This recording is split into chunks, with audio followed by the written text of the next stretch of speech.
It's well known that you might encounter issues with the pen not registering pressure sensitivity when using the tablet for your artwork. Let's go over the steps to fix issues with your Wacom tablet in Illustrator.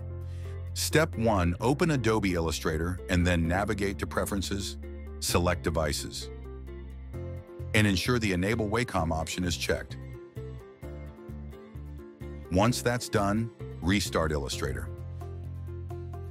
Step 2. Make sure you're using the latest version of Illustrator.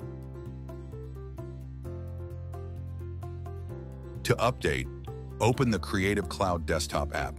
Click on Update and update Illustrator to the most recent version. Step 3.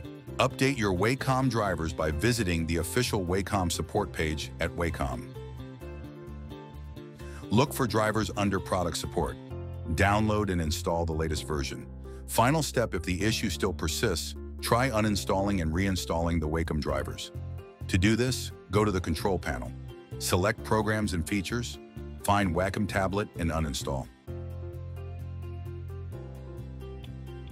Afterwards, reinstall the latest drivers from the Wacom website. Thanks for watching.